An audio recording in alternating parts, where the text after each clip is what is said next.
Estaba almorzando galleta. Vamos a ir con la última parte de carbapenémicos, los medicamentos actualmente más usados y mal usados,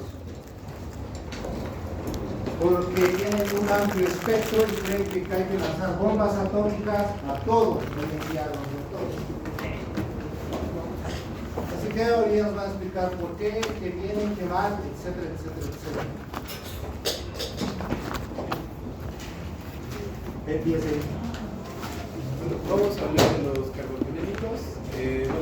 Este grupo tiene 4 fármacos, que es el imipene, el meropenem, el doripenem y el meropenem. Nos dicen que son fármacos antibióticos betalactámicos de amplio espectro. Ahora, vamos a hablar del primero, que es el imipene. Nos dicen que este fármaco es el fármaco modelo de este grupo, el fármaco prototipo en el cual se realizaron todos los ensayos como tal. Y nos dice que este fármaco es muy resistente a la hidrólisis por la mayoría de las metalactamases. Tenemos microorganismos susceptibles a este. Entre estos tenemos los estreptococos, los tetracocos, los estafilococos y la listeria. Y tenemos datos como que no es eficaz contra el estafilococos metilio resistente ni el enterococo faecium, ya que el enterococo faecium tiene muy poca afinidad de sus proteínas de penicilinas. Entonces este fármaco lo que va a hacer es que no lo va a reconocer y no lo va a atacar, por así decirlo. Tenemos en gram negativos al Enterobacteriae, a las pseudomonas y a las Acinetobacter. Nos dicen que las pseudomonas está siendo más resistente cada vez más. Y tenemos las cepas KPC. Estas cepas básicamente, por sus siglas, es la Klebsiella pneumoniae carbapenemasa.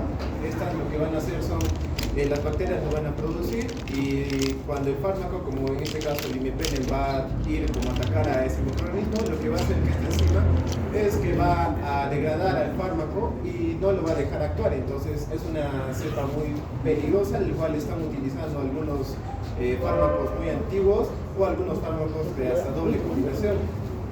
Luego tenemos los anaerobios como los bacteroides frágiles y otros como la nocardia y micobacterias de crecimiento rápido.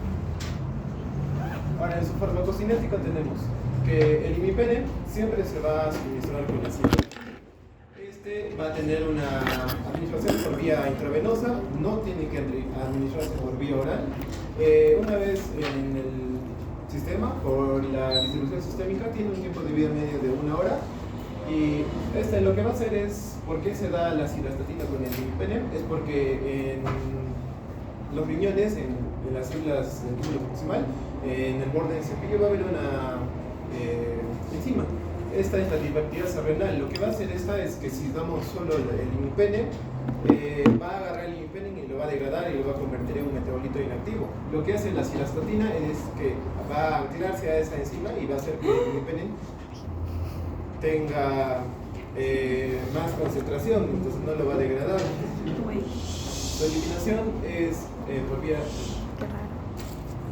Ahora, su mecanismo de acción, como ya dijimos, es por ser administrado por vía intravenosa, y lo que va a hacer es que por su distribución sistémica va a distribuirse por todo el organismo y va a llegar al lugar donde está más la infección. Entonces va a ir donde están los fármacos y se va a unir donde es las proteínas de penicilinas.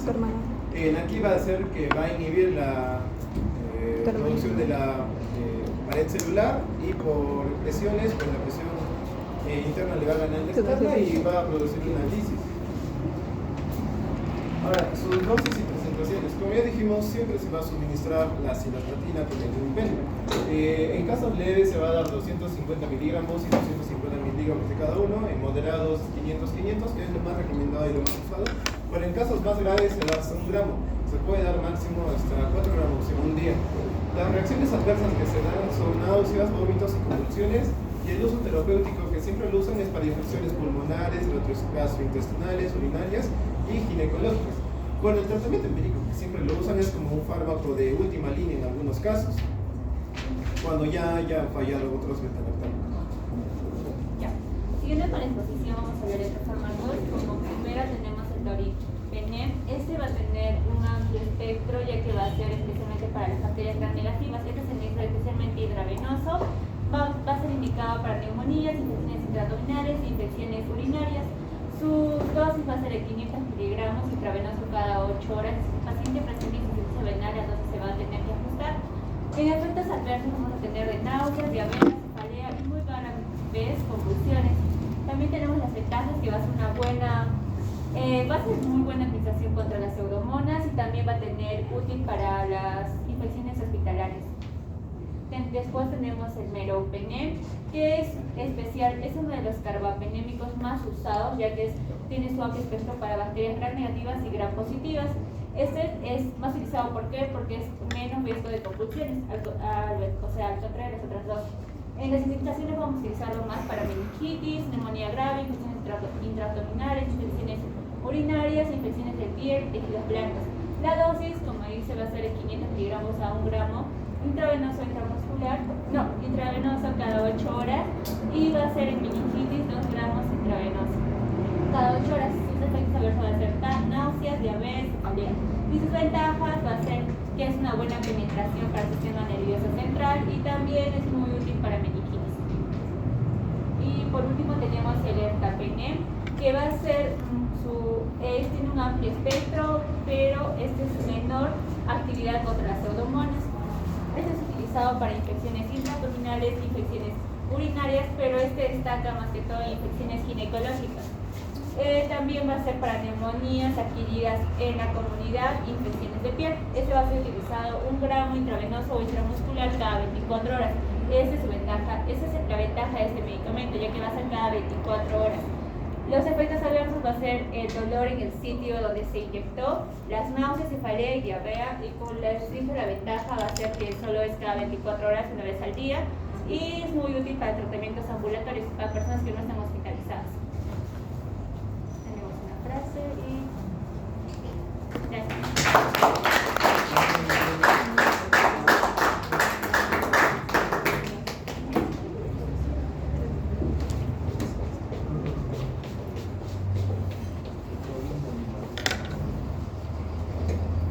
Mecanismo de acción de la vancomicina.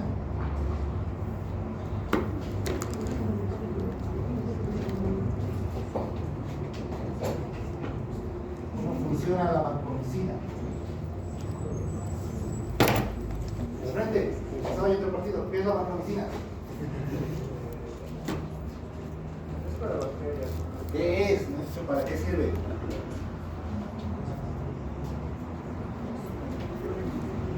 ¿Qué tipo? Solo es la anterior clase hablamos sobre 3 tipos. ¿Qué tipo es? ¿Cómo funciona el de atrás?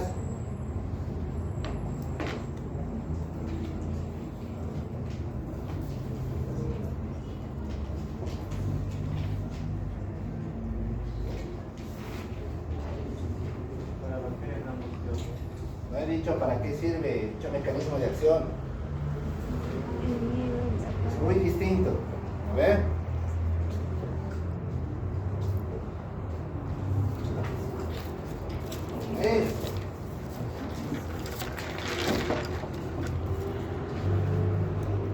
¿Cuál es el único monobactámico que han hablado?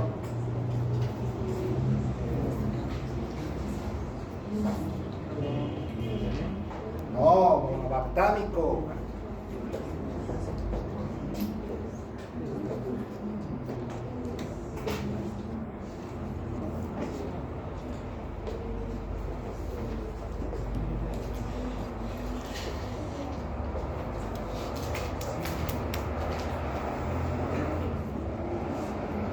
Carbapenémicos, ¿cuál es el que tiene la ley de muy bien, alguien escuchó la clase.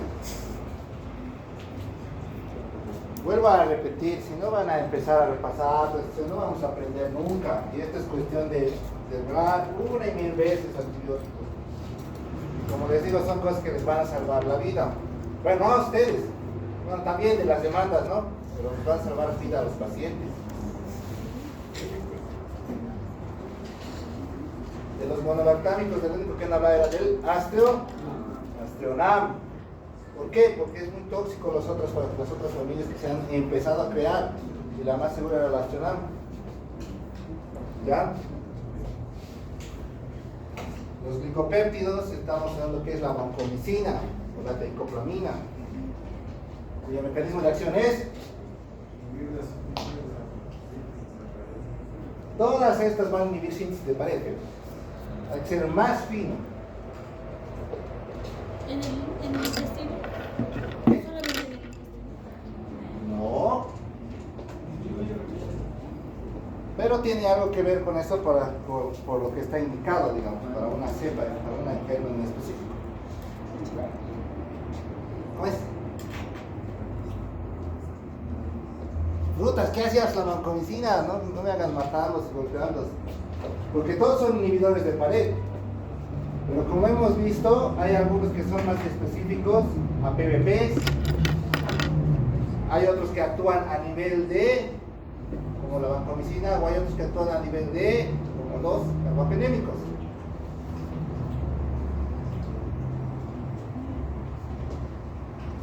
Porque todos van a destruir la pared. Todos van a destruir la pared. Solo que cada uno actúa en un cierto lugar diferente, por eso también se los diferencia. Si no, todos serían penicilinas, ¿no creen? Tenemos un chingo, hemos hablado de 6 familias grandes en todo este tiempo. Es un chingo así. ¿Cómo es? ¿Dónde actúa la vancomicina, grupo? ¿Qué estoy haciendo la vancomicina?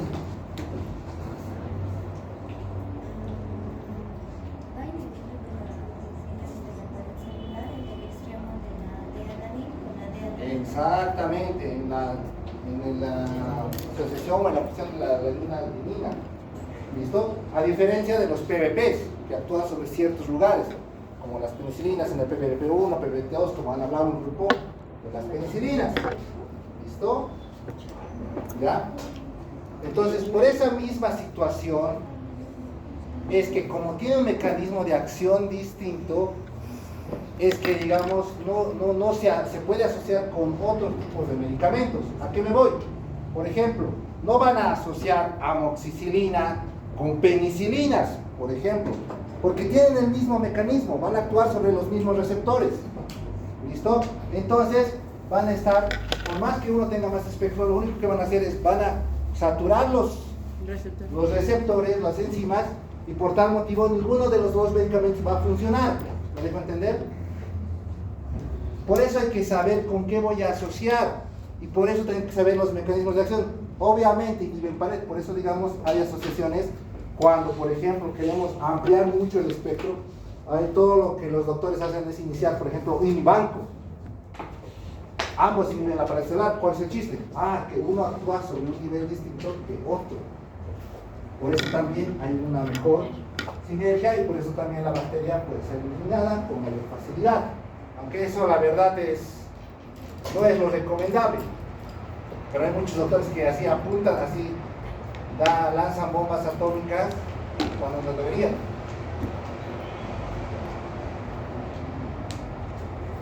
¿Por qué el imipenem provoca convulsión? A grupo, a grupo. Si no me equivoco,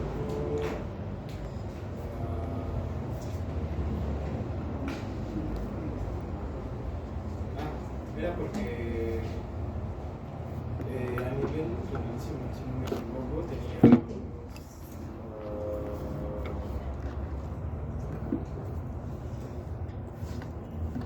¿por qué el imipenem provoca convulsión? Y no así el meropenem, por ejemplo. Porque es más seguro. Porque inhibe el neurotransmisor. Muy bien. El imipenem tiene una cobrihidroxilo que inhibe o que se acopla a lo que son los inhibidores de receptores GABA, y por tanto lo inhibe. Por tal motivo tiene más riesgo a estimularse, y por tal motivo a convulsionar, a diferencia del meropenem o el ertapenem, que no tienen ese pedazo. ¿Listo? Y eso los hace aparentemente más seguros. ¿Ya? Sin embargo,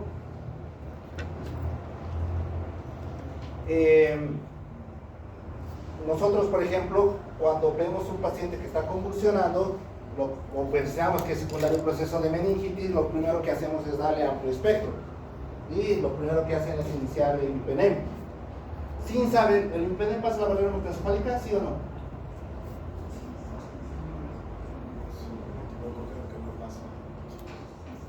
Pero entonces, ¿por qué daría? Bueno, entonces en el grupo ustedes deberían saber el limipenel. Sí pasa, pero a altas dosis, por si acaso. O sea, tiene que estar con 2 gramos, 1 gramo cada 8 horas. Y además de eso, tiene que sí o sí haber datos de meningitis, porque solo va a avanzar como las penicilinas cuando haya, digamos, daño a nivel meningio. Cuando haya irritabilidad, recién cruza la barrera hematoencefálica. No eran las penicilinas, pero no era la cloxa, ¿ya? Entonces, en ese caso, sí va a poder pasar. O sea, si sabemos que hay una irritación meningial, tenemos que duplicar la dosis y va a poder pasar. ¿Qué es lo malo? Que cuando tú duplicas o triplicas, o cuando pones dosis tope, lo predispones al riesgo de confusión. ¿Listo? Es por eso que, digamos, para meningitis tendrías que buscar otra herramienta, no directamente carbapenémicos, que es lo que hacen muchos doctores, la verdad. ¿Listo? O irse con el menos anticonvulsivante, que en este caso sería el meropenem, que igual puedes dar las dosis altas. ¿Ya? Entonces, todas esas cosas, como les he dicho, la dosis del medicamento va a variar según el lugar que quieras llegar. ¿Listo?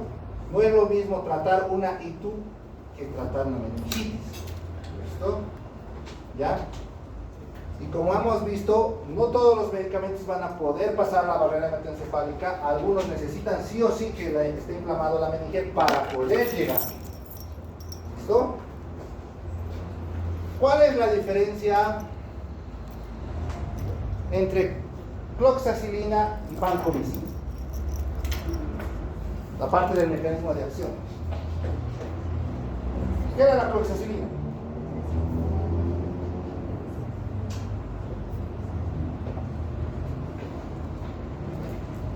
¿Qué era la cloxacilina?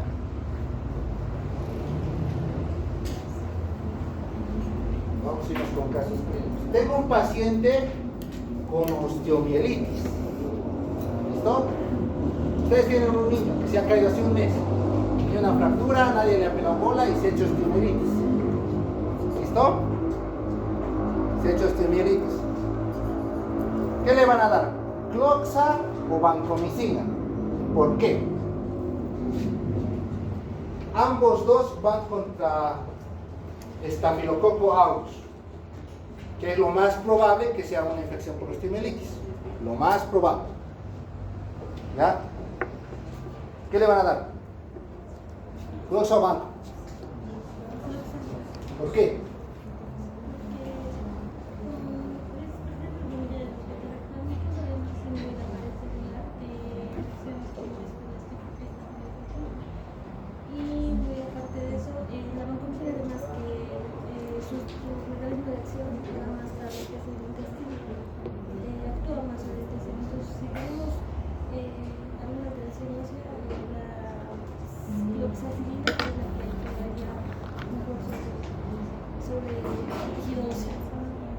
No.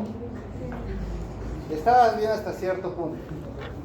La vancomicina hay en dos presentaciones, vía oral y endovenosa. ¿Listo? Se absorbe muy bien el vía, o sea, la distribución endovenosa es buena, pero se absorbe hasta cierto punto por vía oral. ¿Cuánto se absorbía? ¿No hablado de eso?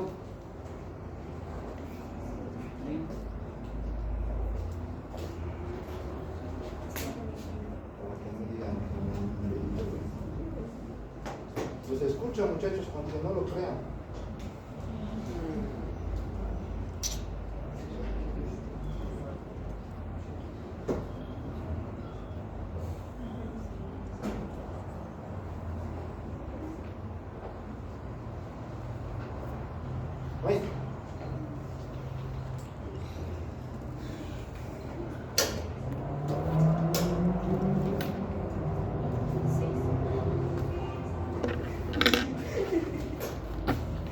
Ustedes hablan, muchachos.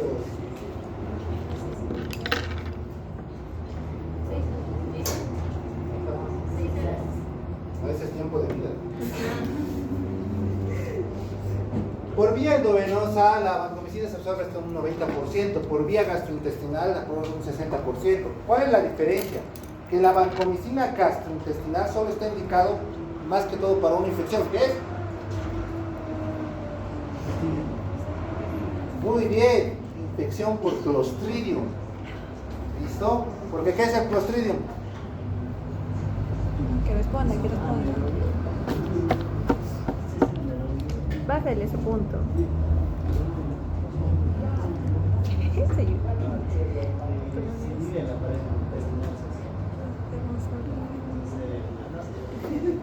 Es una bacteria gram positiva. ¿Listo? ¿Ya? Y esa situación es que la hace, como es gram positiva, la hace muy sensible a medicamentos que destruyan ese tipo de pared celular. Sin embargo, por la característica de que se absorbe un poco más lento por pared intestinal, se acumula más en ese lugar y por tal motivo es indicación para tratamiento por clostrinoides. ¿Listo? Para tratamiento por clostrinoides solo tenemos 2 armas actualmente. Tal vez van a sacar, bueno, tenemos 3 armas, la fluoxetina más que no tenemos sistema de nosotros, que es la banco y lo que nos van a hablar los DNAs. El medicamento que nos van a hablar los DNAs. ¿Listo? Entonces, ya vemos que una arma para infección por clostrinoides son la vancomicina, que es mejor indicado por vía oral porque se absorbe o se elimina más lento. ¿Listo? Pero no es que por eso se prefiera, digamos. ¿Ya? Ahora, en caso endovenoso, si tenemos una osteomielitis, tenemos que llegar al hueso. Y la mejor vía es por vía endovenosa. La pregunta es, ¿qué es mejor? ¿Cloxa o banco? ¿Por qué? ¿Qué?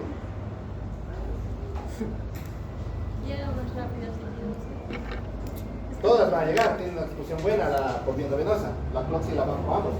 Ambos llegan a hueso.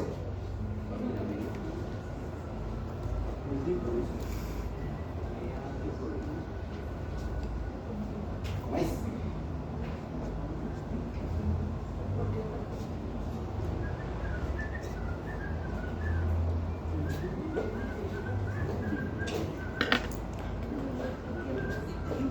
¿Cómo es? No, ambos son endovenosos. Cloxa y banco. ¿Por el tiempo de acción? No.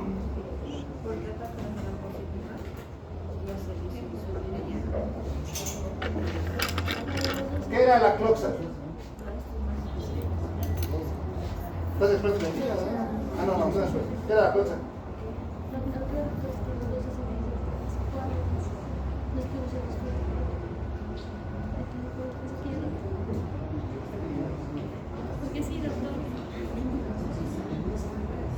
No, ¿qué tipo de penicilina era la cloxa? ¿Qué tipo de penicilina era? Resistente a la penicilina. Sensible a las penicinasas. Exactamente. ¿Ya? Cuando tenga, ¿por qué les voy a este ejemplo?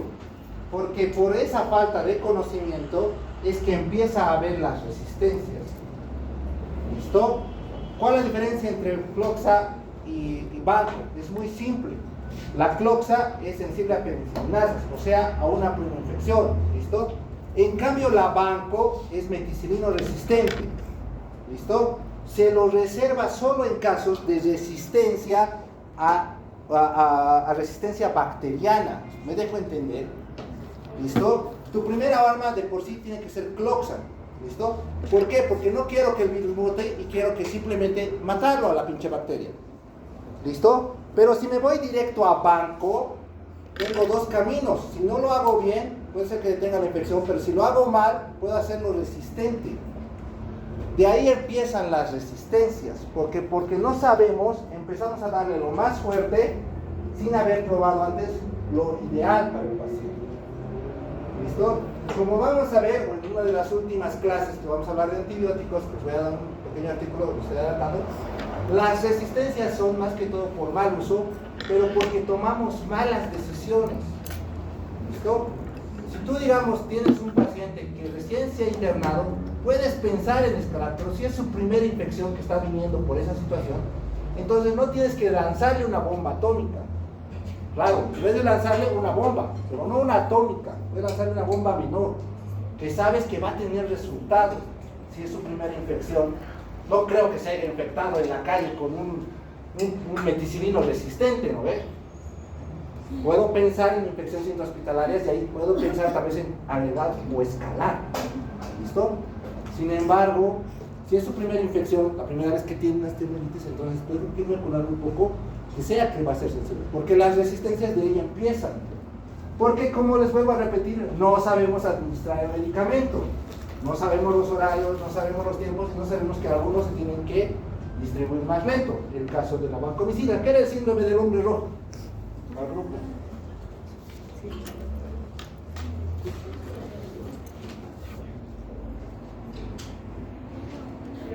Dejen sus celulares.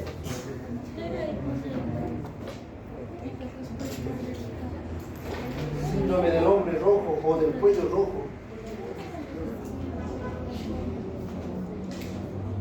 ¿Y por qué se produce? No, no es alergia. Tú mismo lo dijiste, aquí está escrito. No es alergia.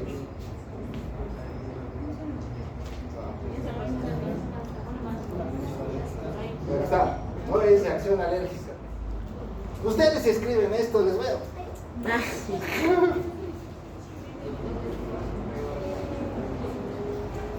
Eritematosa.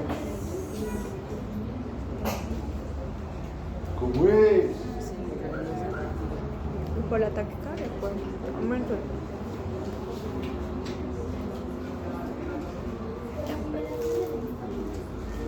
No. Cuando la vancomicina, les voy advirtiendo, y aquí vamos a ingresar a ciertas cuestiones, ciertas reglas con antibióticos, que más vamos a ver las en DNAs y ARNs. Los medicamentos, ciertos medicamentos, no se pueden administrar de manera rápida al paciente. Y uno de los ejemplos más claros es la vancomicina, porque cuando lo administras rápido o en bolo, sin diluir, te produce el síndrome del hombre rojo. ¿Qué quiere decir? El señor se hace rojo, rojo, rojo como tomate. Ya he visto eso una vez yo. Rojo, rojo como tomate. Y todos están corriendo porque, ay no, shock anafiláctico, No, es porque simplemente le han administrado muy rápido la banco. Pero no solo se acompaña de eso, se acompaña de hipotensión y de taquicardia. El paciente se agita, entonces siente que él se está muriendo. Y eso es porque le han administrado rápido un medicamento que deberían administrarlo en 15 a 20 minutos. ¿Listo? Por eso, ciertos medicamentos, más que todo algunos antibióticos, no se administran en bolo rápido. Administrar ejemplo es esto. ¿Listo? Si ustedes en algún momento van a poner vancomicina, no se olviden que les estoy diciendo, no rápido. ¿Listo? La vancomicina es uno de los medicamentos más irritantes a nivel vascular, por si acaso. ¿Qué quiere decir? Fácilmente los pacientes hacen tromboflebitis. ¿Listo? Si van a administrar banco es mejor tener central o tener una vía muy buena. ¿Listo? Y administrar lo más lento posible. La vancomicina, como los carbapenémicos, actualmente se usan en infusiones de 24 horas. Se puede usar. ¿Qué quiere decir? Preparo mi dosis tope y la hago gotear para 24 horas, haciendo que el esquema antibiótico sea constante. ¿Listo? Eso sí se ha demostrado que disminuye resistencia y disminuye o hace que el germen o la infección se elimine más rápido. ¿Listo? O sea, son más eficaces que las dosis en bolo o en horario que ponemos. ¿Listo? ¿En quiénes reservamos eso? En pacientes que ya están en infecciones intrahospitalarias o pacientes con ciertas contraindicaciones, toda esa situación. Otro punto, aparte del hombre rojo, ¿qué otro efecto adverso tiene la vancomicina? ¿Por qué es de peligro?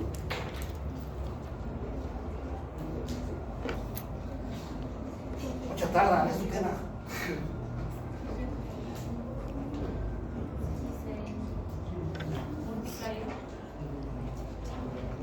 Madre, ese es su tema, aquí está escrito, señores.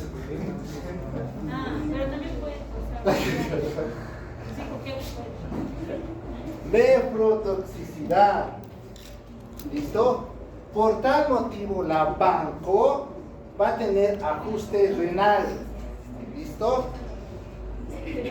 Y de aquí en adelante, muchos antibióticos tienen ajuste renal, por si acaso. Los carbapenémicos tienen ajuste renal. La vancomicina tiene ajuste renal. El Aztreonam tiene ajuste renal. Algunas cefalosporinas tienen ajuste renal. ¿Listo? Las penicilinas no mucho. ¿Listo?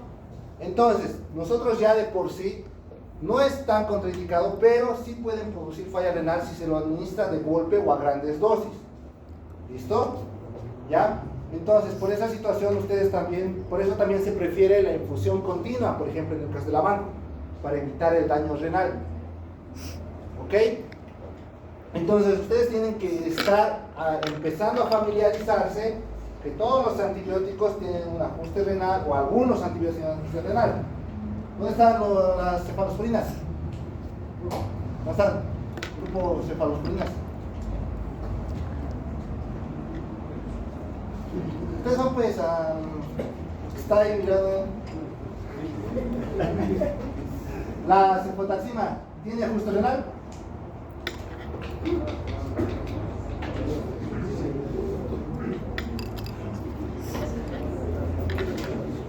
No. Y aquí es lo que tienen que empezar a ver. Hay algunos antibióticos que no van a estar a ajuste renal. Y eso tienen que empezar a aprender.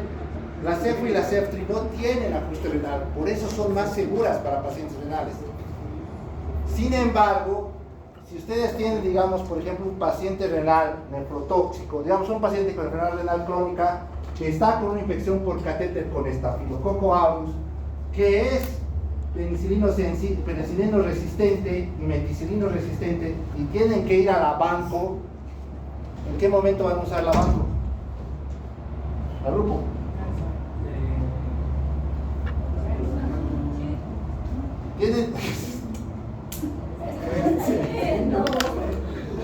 Tienen un paciente con enfermedad renal crónica, que está en diálisis. Enfermedad renal crónica en diálisis. Tiene su catéter infectado por Staphylococcus aureus, meticilino resistente. Saben que la banco produce falla renal. ¿Le dan banco o no le dan banco? ¿Y en qué momento?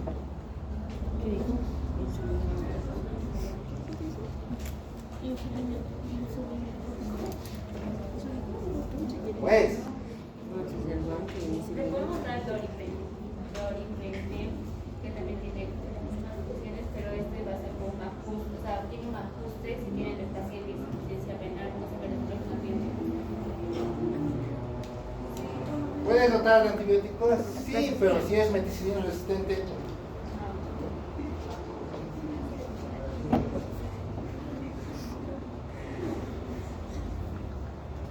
¿Ven? Estos ejemplos en la vida lo van a ver, muchachos.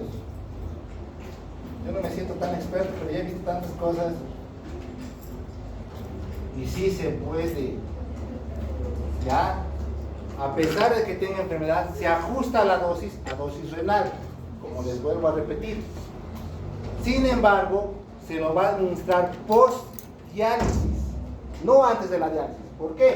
Porque si lo administras en la diálisis o antes de la diálisis, se va a ir el medicamento con la diálisis.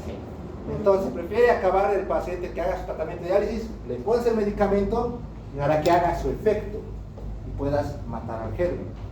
¿Listo? Entonces poco a poco se tienen que ir dando cuenta que las reglas se modifican según al antibiótico, y no todo antibiótico también es para todo. ¿Listo? Por ejemplo, la banco solo está reservada para gram positivos, está estreptococos y bacilos, nada más, ¿me entienden? Si quieren atacar una neumonía o un E. coli con banco, están pateando oxígeno. ¿Listo?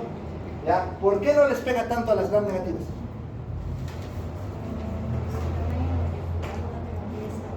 Exacto.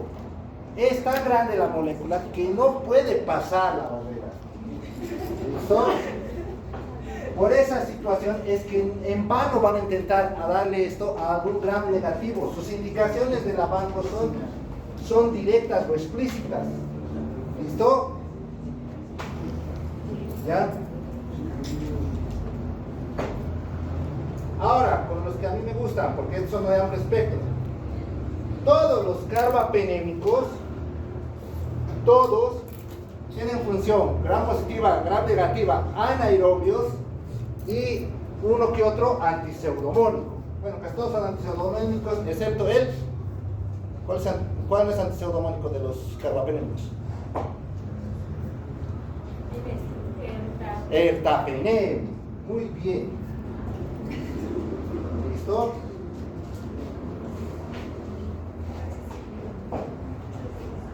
Entonces, por esta característica es que cada vez más se está empezando a usar, o sea, se explota a los carbapenémicos cuando no se debería, porque son una bomba atómica, si se dan cuenta. Arrasa con lo que sea. ¿Listo? Con lo que sea. Y puede penetrar a casi todos los tejidos. Va a tejido nervioso, gastrointestinal, va a tejido pélvico, puede ir incluso a músculo, llega incluso a hueso, pero no es su primera línea de acción, como les digo, pero puede llegar. Entonces, por esas situaciones que cada vez se usan más carbapenémicos. Lo malo es que los usamos mal, por eso su compañero nos ha dado este nombre, el cepa capa C. ¿Qué quiere decir capa C? ¿Has dicho? Carbapenemasas. ¿Listo? Igual que las penicilinasas, hay lo que son las con las cefalosporinas igual, y también las carbapenemasas, que cada vez más están aumentando. ¿Listo? ¿Y quiénes se han adaptado más? Los mismos bichos que hemos visto en el primer tema, Pseudomonas y Klebsiella, son los que más rápido se adaptan, son los más peligrosos actualmente, junto con la E. coli, que vamos a ver en los temas posteriores, porque a la E. coli no solo atacan estos, sino vamos a ver otros medicamentos, más que todo de DNA y RNA. Entonces, por esa situación es que actualmente se está intentando volver, o muchos artículos hablan de eso, de volver a las bases, de usar más penicilinas, amoxicilinas, antes de evitarnos las resistencias que están apareciendo actualmente. O sea que esto solo se debería guardar en casos específicos. ¿En qué casos? En casos de infecciones intrahospitalarias, en casos de, ¿cómo se llama esta situación? De cuadros resistentes que ya tenemos cultivos, en casos solo de shock séptico, podrían irse así a alguien de amplio espectro hasta que te lleguen los cultivos y de ahí decalar, que es algo que vamos a hablar en los próximos temas, que es la decalación. Pero no son medicamentos que tendríamos que usar de una. En el COVID, yo que he visto el COVID, ni bien llegaba un paciente, se le metía directo imibanco, ese era el cóctel clásico. Llegaba a la terapia, era imibanco. ¿Pero qué era el COVID? Un virus. ¿Por qué le sentíamos tanto imibanco? Por miedo. No sabíamos tratar el COVID. Y por eso hemos hecho, ya actualmente las UTIs tienen gérmenes horribles. ¿Listo? Lo digo porque yo mismo veo eso diario. Ahorita tengo ¿qué se llama esto? Tengo cultivos horribles que incluso son resistentes a estos. Si es resistente a esto, ¿qué es lo más amplio que pueden hacer? ¿Qué otra arma tenemos? Amaxoles para positivos. Y ahí ya empiezan a hablar otros medicamentos, ya que son muy difíciles de conseguir, como la polistina, que está apareciendo pero cada vez se hace resistente, y la trigiciclina, que nos van a hablar los otros grupos. Pero después de eso ya no tenemos nada, por si acaso. Ya no hay nada, cada vez nos quedamos sin nada. ¿Listo? Bueno, su eliminación, bueno, todos tienen eliminación renal, se distribuye muy bien. La dosis va a ser dependiente al lugar que queramos llegar y los efectos adversos no son muy distintos de todos. ¿Listo? Lo que sí tienen que saber son los tiempos. Casi todos tienen 4 a 6 horas de vida, excepto el ertapenem, que tiene una vida de 24 horas. Por eso es un poco más económico, porque se administra una vez al día. ¿Listo? Ya. Grupo 7, una pregunta. ¿No sé, grupo 7? Ah, ya, grupo 5. Grupo 5. Ya, tiene que coger. Yo me voy a sentar atrás. Yo me voy a sentar atrás. ¿Qué son? ¿6 o 7? Puedes decir 7. Dice que son 7. Grupo 5, pregunta. ¿Dónde está el grupo 5? ¿Hay algún carbapenémico que se pueda dar embarazadas? Pues, los carbapenémicos en embarazo. ¿Dónde está? Sí se puede dar el imipenem porque en complicaciones se le suele dar. En complicaciones cuando ya están en un año de embarazo, que nos enseñó siempre, se puede dar el imipenem. El imipenem, Lo expusimos. junto con la amoxicilina y la penicilina, son unos de los pocos betalactámicos que están indicados en el embarazo, por si acaso. ¿Listo? Otros antibióticos, por ejemplo, la coxa, la ploxa, la noflex, lo que es la ceftriaxona, igual, la cefotaxima igual está indicado. Ceftriaxona y la cefixime son los únicos que están indicados para embarazo. ¿Ya? Los demás hay que tener cuidado. ¿Ok? Y el imipenem sí se puede dar en el embarazo. Otra pregunta. Grupo 2. ¿Dónde está 2?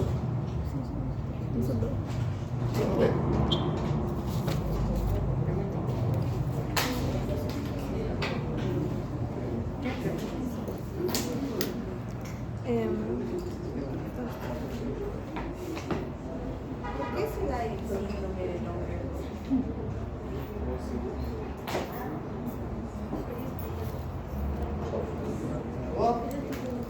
Fisiopatológicamente, ¿por qué sucede el síndrome del hombre rojo? O sea, ¿por qué mecanismo de acción se da el síndrome del hombre rojo? Ya sabemos que es el mono, pero Sí, ¿qué sucede adentro? Ya. Con la virus, con la velocidad. ¿Qué? ¿Pero qué hace la dosis? No, es por la velocidad. No, pero muy aparte de la velocidad, estaba leyendo de que decía de que activaba mucho los receptores de histamina y bueno, eso quería decir. Sí, o sea, es por la histamina. Sí. ¿Pero qué hace por acá? La histamina, pues, es una no es una reacción alérgica como tal, o sea, se considera como un rash generalizado, pero no es en sí, digamos, como un shock anafiláctico que te produce, por ejemplo, como las penicilinas, ¿ya? Porque las penicilinas te producen shock anafiláctico, te producen laringoespasmo, toda esa situación, es el shock por lo que se muere el paciente. En este caso no, te pones rojito y taquicardia, nada más. ¿Listo? Pero eso las asusta a todos, porque de pronto ves en serio algo en rojo. En serio, se ponen rojo. Histamina. Ya. A ver, vamos a ver de cargas.